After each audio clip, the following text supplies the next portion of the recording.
오늘은 세상의 소금이고 빛인 하나님의 자녀들이 또 어떻게 하루를 살아가야 될지에 대해서 오늘 함께 좀 나누도록 하겠습니다. 전도서 11장 1절에서 8절 같이 보도록 하겠습니다. 전도서 11장 1절에서 8절 우리 같이 한 목소리로 합독하도록 하겠습니다. 너는 내 떡을 물 위에 던져라. 여러 날 후에 도로 찾으리라. 7에게나 8에게 나눠줄지어다. 무슨 재앙이 땅에 임할는지 네가 알지 못함이니라. 구름에 비가 가득하며 땅에 쏟아지며 나무가 넘어 쓰러지면 그 쓰러진 곳에 그냥 있으리라. 풍세를 살펴보는 자는 파종하지 못할 것이요 구름만 바라보는 자는 거두지 못하리라. 바람의 길이 어떠함과 아이벤 자의 태에서 뼈가 어떻게 자라는지를 내가 알지 못한 같이 만사를 성취하시는 하나님의 일을 네가 알지 못하느니라. 너는 아침에 씨를 뿌리고 저녁에도 손을 놓지 말라. 이것이 잘 될는지 저것이 잘 될는지 혹 둘이 다 잘 될는지 알지 못함이니라. 빛은 실로 아름다운 것이라. 눈으로 해를 보는 것이 즐거운 일이로다. 사람이 여러 해를 살면 항상 즐거워할지로다. 그러나 캄캄한 날들이 많으리니 그 날들을 생각할지로다. 다가올 일은 다 헛되도다. 아멘. 카르페디엠이라고 이 단어를 들어보신 분도 계실 것입니다. 그래서 보통 이 단어의 뜻은 오늘을 즐기라, 오늘을 붙잡으라 이렇게 해석을 합니다. 근데 그 앞에 한 가지 좀 더 넣자면은 책임감 있게 오늘을 즐기고 오늘을 붙잡으라 이렇게 볼 수 있습니다. 보통 전도사하면 지혜 문학이라고 합니다. 지혜 문학은 크게 세 가지 대립의 이분법을 가지고 이렇게 설명을 많이 합니다. 세 가지 대립이라는 것은 크게 어떤 거냐면은 지혜로운 사람, 어리석은 사람, 그 다음에 의로운 사람, 그 다음에 악한 사람, 그 다음에 경건한 사람, 그 다음에 불경건한 사람. 이 세 가지의 단어를 가지고 세 가지의 대립을 가지고 상대적으로 비교하면서 그것들을 풀어가는 방식이 지혜 문학의 대부분 방식입니다. 그러면 이 지혜 문학의 방식으로 따르면은 이렇게 되겠죠. 지혜로운 사람은 의로운 길을 갈 것이고 또 하나님의 뜻에 따라 경건한 삶을 추구하게 됩니다. 반대로 불의한 사람, 그러니까 어리석은 사람은 불의한 일을 행할 것이고 또 불경건하게 하나님의 뜻에 배반하는 반대적인 삶을 살아가게 될 것입니다. 그래서 성경에서 말하는 것은 그래서 여호와를 경외하는 자는 지혜의 근본이라 그랬잖아요. 여호와를 경외하는 것이. 그래서 여호와를 경외하는 자는 그 지혜가 있기 때문에 여호와를 경외하는 자는 지혜로우며 의로운 길을 갈 것이며 경건한 삶을 살게 될 것인 것을 우리는 분명히 믿고 알고 있습니다. 사실 성경의 말씀대로 이 법칙대로 1 더하기 1은 2처럼 또 이 말씀처럼 지혜로운 사람은 의로운 길을 가고 경건한 삶을 살아가서 하나님의 인도함을 받는 이 공식이 세상 가운데 정확하게 딱 떨어지면은 좋죠. 예. 근데 정말 세상이 그런 세상인가? 우리는 현실에서는 전혀 그 법칙이 때로는 작동하지 않는 것처럼 보일 때가 너무나 많이 있다는 것입니다. 모습덩어리가 많이 있는 것이죠. 그래서 우리가 읽은 11장의 앞절, 9장 17절에서 10장 20절까지 보면은 그런 모순되는 방법들을 쭉 이 전도자가 기술을 해줍니다. 예를 들면은 한 사람의 정치인이 한 가지 말 때문에 그동안 쌓아왔던 명성이나 아니면 인내나 지혜로 찾아왔던 그 모든 선행들이 일순간에 무너지는 경우들이 있습니다.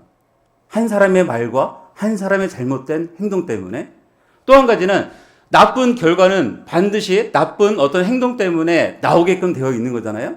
근데 아무리 합법적인 행동과 합법적인 수단으로 합법적인 일을 통해서 하지만 때로는 전혀 예상치 못한 엉뚱한 결과를 낼 때도 있음을 보여주고 있습니다. 또 한 가지는 돈이라는 것은 모든 것들을 사용할 수 있는 수단이 됩니다. 그래서 오늘날 이 돈이 거의 모든 것들을 지배하는 그런 현실 같은 세상에서는 모든 것, 정치, 경제, 사회, 문화 모든 부분에 있어서 모든 것들을 다룰 수 있고 심지어는 사람도 내 수족처럼 놀릴 수 있는 것이 돈입니다.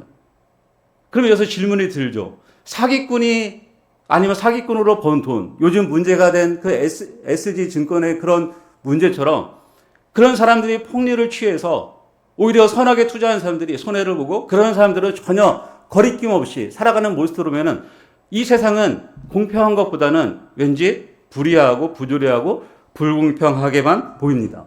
오히려 정직하게 돈을 벌고 선하게 어떤 일에 종사하고 땀 흘려 버는 사람들은 그런 대우를 받지 못하는데 우리가 그런 사람들한테 과연 성경의 말씀대로 또 신앙인으로서 어떤 대답을 해줄 수 있는 근거가 있는가? 그러다 보니 전도서를 우리가 읽을 때 기억할 수 있는 가장 중요한 구절을 생각하면 헛되고 헛되며 헛되고 헛되니 다 헛되도다. 이 말씀이 전도서하면 가장 우리 이 인식 가운데 있는 것이죠. 그래서 자칫 잘못하면 전도서가 허무주의적 삶을 마치 대변하는 그런 책처럼 보입니다. 돈, 명예, 건강, 지위, 그 다음에 이념, 옳고 그름 이런 모든 것들 고민해야 너 그렇게 생각해야 다 쓸데없어. 그냥 너 살고 싶은 대로 살아.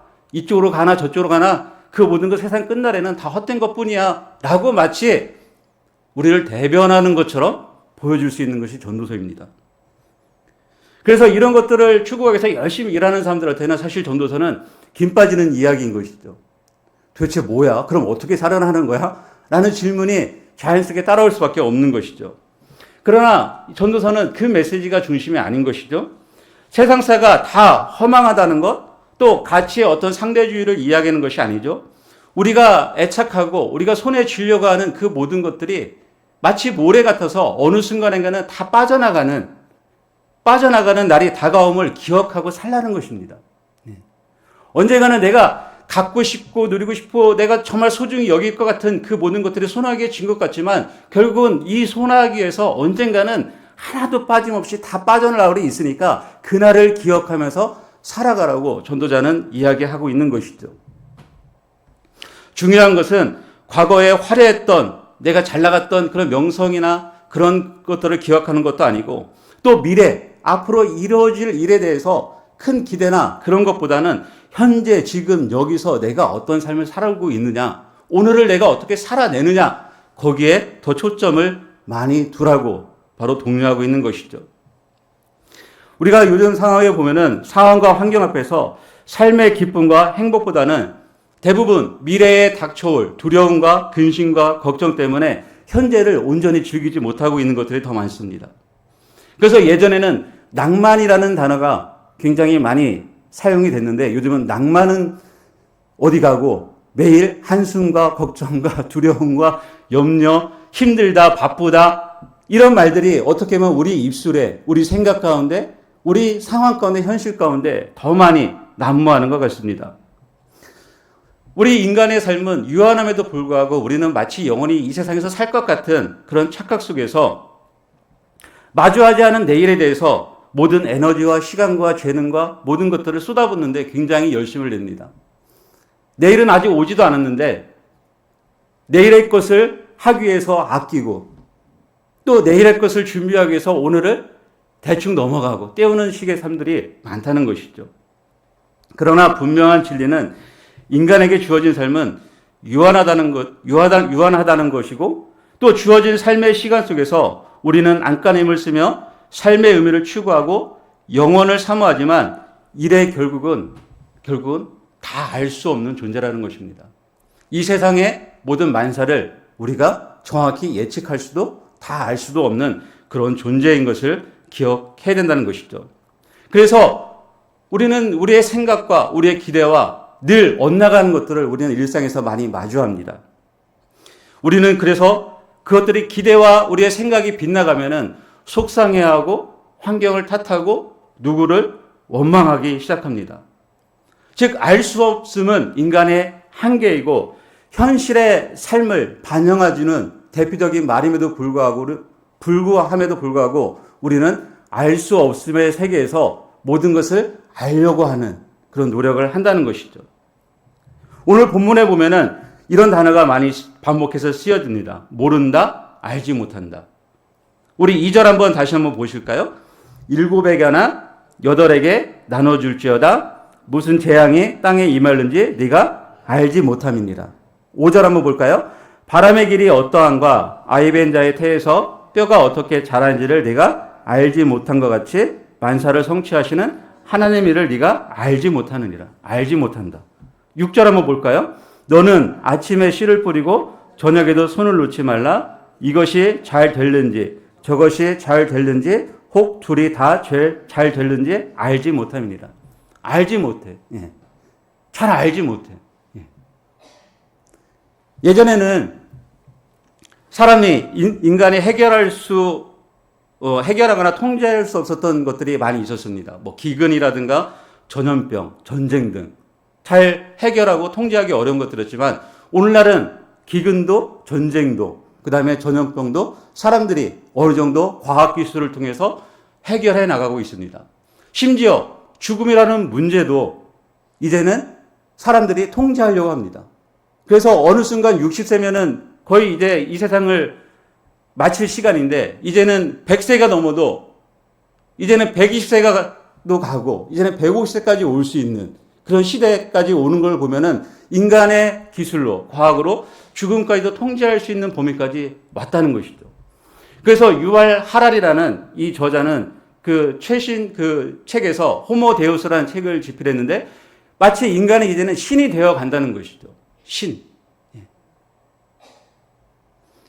인간이 신이 되어 가려고 하지만 그럼에도 불구하고 인간이 모든 것들을 정확하게 예측하고 알 수 있을까요? 동해상에서 지진이 나는 것? 갑자기 비가 내리는 것? 알 수 있을까요? 모른다는 것이죠. 오늘 이 본문에 나온 것처럼 전도자가 이야기하는 것처럼 나무가 남쪽으로 쓰러질지 북쪽으로 쓰러질지 여러분 아십니까? 요즘 유행하는 챗 GPT가 그것들을 예측할 수 있을까요? 슈퍼컴퓨터가 저기 있는 산에 있는 나무가 얘가 오늘 북쪽으로 쓰러질까 남쪽으로 쓰러질까요? 알 수 있을까요? 모릅니다. 바람의 길을 누가 알 수 있을까요? 어디서 바람이 생성돼서 이 바람이 어디로 갈지 아무리 과학기술이 발전해도 대략은 알 수 있지만 정확하게 그 길을 예측할 수는 없는 것이죠. 엄마의 뱃속에 있는 태중의 아이가 그 뼈가 언제 정확하게 귀가 되고 손이 되고 팔이 되고 그걸 어떻게 합니까? 아무리 과학기술이 발달한다 할지라도 대략은 알지만 알 수 없는 것이죠. 불확실하고 모호하고 신비스럽고 우리가 알 수도 없고 때론 이해할 수 없는 일이 일어나지만 그럼에도 이런 불확실한 상황 속에도 분명한 진리가 있다는 것들을 전도자는 분명히 이야기하고 있는 것이죠. 바로 이 모든 것들이 불확실하지만 하나님의 손에 달려 있다는 것입니다. 하나님의 손. 그걸 하나님의 일이라고 전도자는 표현합니다. 그리고 그 하나님의 일을 바로 만사를 성취하시는 하나님이라고 바로 5절에 표현하고 있습니다. 불확실한 상황 속에서도 하나님께서는 하나님의 일을 하고 계신 것이고 그 일은 만사를 성취하시는 하나님의 일이라고 바로 전도자는 표현하고 있는 것이죠. 왜냐하면 이 세상의 모든 것들을 하나님께서 창조하셨고 또 그분이 이 세상을 그분의 능력과 권세로 여전히 다스리고 있기 때문인 것입니다. 그래서 우리가 이 진리를 믿고 받아들인다면 이 세상에서 일어나는 어처구니 없는 일들, 불확실한 상황들, 때로는 하나님 뜻이 무엇인지 궁극적으로 내가 이해하지 못한다 할지라도 그럼에도 불구하고 하나님께서 이러한 상황 속에서 여전히 하나님께서는 우리를 위해서 하나님의 일을 행하시는 만사를 성취하시는 하나님을 우리가 기억하며 살아라고 전도자는 바로 말씀하고 있는 것입니다. 그래서 우리가 일상을 살아갈 때 때로는 우리의 삶에 불확실성도 많고 전혀 예측할 수 없는 일들이 일어나지만 그 상황 속에서도 내가 안전하게 오늘 하루를 모든 걸 그분께 맡기고 살아갈 수 있는 이유는 바로 하나님께서 그 일을 나를 위해서 우리를 위해서 이 세상을 위해서 하고 있으시는 만사를 성취하시는 하나님이심을 믿으시기 바랍니다. 이러한 믿음의 확신이 주는 근거가 있을 때 우리는 이 세상에서 현재의 삶에서 마음껏 오늘을 아까 말씀드린 것처럼 카르페 디엠 할 수 있는 것입니다. 즐기며 살아갈 수 있는 것입니다. 걱정이 없는 염려를 맡기고 하나님 주신 삶을 살아갈 수가 있는 것이죠. 그래서 허무가 아니라 해도 되고 안 해도 되가 아니라 그러면 어떻게 할 것인에 대해서 이제 이야기하는 것이죠. 우리 6절 한번 읽어볼까요? 시작. 너는 아침에 씨를 뿌리고 저녁에도 손을 놓지 말라. 이것이 잘 됐는지 저것이 잘 됐는지 혹 둘이 다 잘 됐는지 알지 못함이니라. 2절도 한번 읽어볼까요? 시작. 7에게나 8에게 나눠줄지어다. 무슨 재앙이 땅에 임하는지 내가 알지 못함이니라. 이 2절의 말씀은 개역 개정하고 세번역으로 보면은 굉장한 뉘앙스 차이가 납니다. 세번역에서는 우리가 어디에 투자할 때에 투자의 근거를 삼는 말씀이 대부분 이 전도서 11장 2절의 말씀을 갖고 근거를 하시는 분들이 많아요. 즉 투자할 때 한 군데 투자하지 말고 7군데나 8군데 투자라고 세번역에 그렇게 번역이 되어 있기 때문에 그 구절을 가지고 하시는 분들이 많이 있습니다. 즉 6절과 2절의 말씀을 보면은 모험적으로 또 도전적으로 살라는 것이죠. 게으르지 말고 적극적으로 또 담대하고 바쁘게 살고 의미 있는 일에 나의 시간과 재능을 투자하라는 것입니다.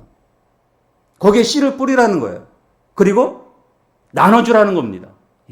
나눠주라. 바로 전도서 11장 1절에 보면은 내 떡을 물 위에 던지라고 하죠. 그것처럼 나눠주라는 겁니다. 2절에도 나눠주라고 합니다. 씨를 뿌리고 투자하고 그 다음에 나눠주는 것. 이것이 잘 되는지 저것이 잘 되는지 아니면 둘 다 잘 되는지 또 때로는 둘 다 잘 안 될 수도 있습니다. 그렇지만 그럼에도 불구하고 시작하라는 겁니다. 해보라는 겁니다. 씨를 뿌리라는 겁니다. 인생의 불확실성 때문에 무슨 일이 일어날지 모르니까 아무것도 하지 안 하는 그런 상태로 있지 말라는 것이죠. 전도자는 오히려 무슨 일이 일어날지 모르니까 뭔가 하라는 겁니다. 불확실하지만 그 불확실한 상황 속에서 만사를 성취하시는 하나님이 하나님의 일을 하고 계시기 때문에 우리가 이 세상에서 오늘 해야 될 일은 바로 뿌리는 것이죠. 내가 갖고 있는 것들을 뿌리고 심고 나눠주고 흘려보내는 일을 계속 하라는 것입니다.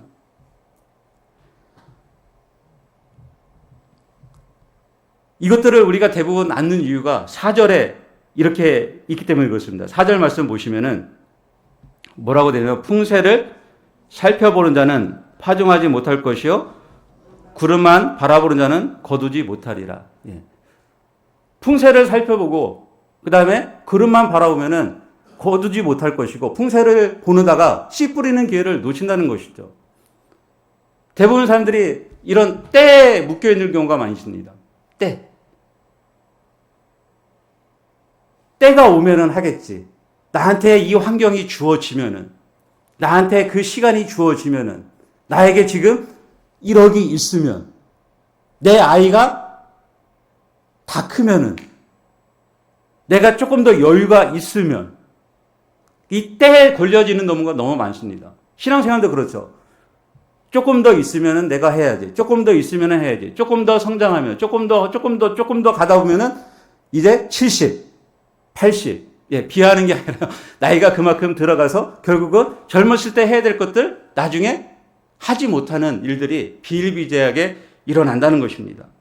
마치 풍세를 살펴보다가 제때 씨를 못 뿌리는 것이고 바람을 보다가 거둬야 될 때 거두지 못하는 일들을 할 수 있는 오류가 어리석음을 범할 수 있다는 것이죠. 그리스 철학자 그래서 헤라이클레토스는 제자들을 모아놓고 이런 이야기를 했습니다. 모든 것은 변한다? 모든 것이 변한다는 법칙만 빼고. 모든 것은 변하지만 모든 것이 변한다는 법칙만 빼고 모든 것은 변한다. 그리고 또 이런 말도 했습니다. 같은 강물에 2번 발을 담글 수 없다. 강물은 계속 흐르기 때문에 내가 담궜던 강물은 처음에 담궜던 강물이 아니라는 것입니다. 강은 매 순간 변하기 때문인 것이죠. 삶은 끝없는 변화의 연속입니다. 그래서 유일하게 확실한 것은 바로 오늘입니다. 오늘. 어제도 아니고 내일도 아니고 가장 확실한 건 오늘인 것이죠. 누구도 예측할 수 없고 매번 달라지며 불확실성으로 가득한 미래의 문제를 해결하고 애쓰고 거기에 집중하고 고민하고 염려하는 것보다는 오늘을 살아가는 기쁨을 전도자는 놓치지 말라고 하는 것입니다. 오늘을 살아가는 기쁨. 고대 로마인들은 그래서 이러한 상황을 두고 이 제목처럼 바로 카르페 디엠, 오늘을 즐기라, 오늘을 붙잡으라고, 오늘을 최대한 활용하라고 했습니다. 마치 7절하고 8절의 말씀인 것이죠. 빛은 같이 보실까요? 빛은 실로 아름다운 것이라 눈으로 해를 보는 것이 즐거운 일이로다. 사람이 여러 해를 살면 항상 즐거워할지로다. 그러나 캄캄한 날들이 많으리니 그 날들을 생각할지로다. 다가올 일은 다 헛되도다. 빛, 해. 우리가 해를 본다는 것은 살아있다는 증거죠. 해를 볼 수 없는 것은 내가 뭔가 다른 상황인 것이죠. 빛의 아름다움을 볼 권리는 그리고 또 누구에게나 주어져 있습니다. 빛과 해라는 것은 실제적으로 지칭하는 빛일 수도 있고 해일 수도 있지만 문맥으로 보면은 생명을 의미하는 은유적 표현으로 볼 수 있습니다. 즉, 이 땅에서의 살아있는 것은 아름답고 달콤한 것이라는 것이죠. 여기서 아름답다는 언어적 뜻을 보면은 달콤하다는 의미로 번역할 수 있습니다. 즉, 이 세상에서 오늘을 내가 산다는 것은 그만큼 달콤하다는 겁니다. 근데 정말로 우리가 달콤함을 누리고 있을까요? 오늘보다는 어제의 미련이 더 많은 것이고, 오늘보다는 내일의 기약 없는 내일을 바라보면서 내 모든 것들을 걱정과 다른 것에 몰두하느냐고 온갖 신경이 곤두세워져 있지는 않을까요? 그렇지만 분명히 이 얘기하는 것은, 확실한 것은 오늘이라는 것입니다. 한 가지 더 예를 들어보면은 1871년에 그 한 젊은이가 책을 읽고 있었습니다. 몬트리올 의대를 다니고 있었던 한 젊은이였는데, 이 젊은이는 의사 자격 시험을 준비하고 있었고, 그래서 의사 자격 시험을 따면은 어떤 의대에 가서, 어느 병원에 가서 또 이 과정을 수료를 하고, 또 내가 어떻게 가정을 꾸리고 나는 어떻게 돈을 벌며 살아갈까, 그런 고민을 하고 있었습니다. 근데 그 젊은이가 책을 읽으면서 한 문장을 발견하고, 그 한 문장이 이 젊은이의 모든 인생을 송두리째 바꾸어 버립니다. 그는 아주 유명한 의사가 됩니다. 그래서 존스 홉킨스 의대를 세웠고, 대영 제국의 바로 모든 사람들이 가장 명예로운 자리를 탐하는 옥스퍼드 의대의 흠정 교수가 됩니다. 그리고 기사 자기도 받습니다. 이 사람의 이름은 윌리엄 오슬러 경입니다. 이분이 1871년 잔디에서 책을 읽다가 발견한 한 문장, 그리고 그를 전혀 다른 삶으로 인도했던 그 한 문장은 이 문장이었습니다. 우리는 멀리 희미하게 보이는 것을 보려 하지 말고 눈앞에 분명히 놓여있는 것을 행해야 한다. 멀리 희미하게 보여지는 것들을 보려고 하지 말고 현재 내 눈앞에, 오늘 내 눈앞에 있는 것이 무엇인지 그것을 보고 거기에 집중하고 그것을 행하라고 합니다. 거기에 집중한다는 것은 대부분 우리가 일을 하면서 마음은 여기, 생각은 여기가 있고 몸만 여기 있는 경우가 많이 있잖아요. 그게 아니라 내 마음과 생각과 행동이 내가 하고 있는 일에 집중하라는 것입니다. 그리고 이 윌리엄 오슬경은 이런 권면도 했습니다. 하루를 시작할 때 주기도문에 나오는 오늘 우리에게 일용할 양식을 주시옵고라는 것으로 하루를 시작하라고 했다고 합니다. 왜일까요? 오늘의 양식은, 오늘의 빵은 내일 먹을 수 있을까요? 아니죠. 오늘만 먹을 수 있기 때문에 그렇습니다. 한번 생각해 보시기 바랍니다. 이스라엘 백성들이 출애굽해서 광야에서 하나님께서는 내일 것까지 거두라고 하신 적이 한 번도 없습니다. 있죠. 있긴 있어요. 그렇지만 대부분 다 오늘의 만나를 먹으라고 했습니다. 오늘의 양식. 내일 일은 내일 걱정하고 오늘 먹을 양식. 왜냐하면 오늘만 현재이기 때문에, 오늘이 실제적으로 내가 살아가는 바로 그날이기 때문에 그런 것이죠. 마태복음 6장 34절에서도 그런 얘기를 하지 않습니까? 그래서 그러므로 내일 일을 위하여 염려하지 말라. 내일 일은 내일이 염려할 것이요 한날의 괴로움은 그날로 조카하느니라. 내일 일은 내일에 맡겨놓고 오늘 일, 바로 오늘 할 일, 오늘의 모든 것들로 족하다는 것이죠. 그렇지만 우리는 자꾸 내일을 염려하고 내일을 생각한다는 것이죠. 내일 일은 내일에 맡겨두라는 것입니다. 다시 한번 돌아와서 우리 인생을 한번 살짝 되돌아보시기 바랍니다.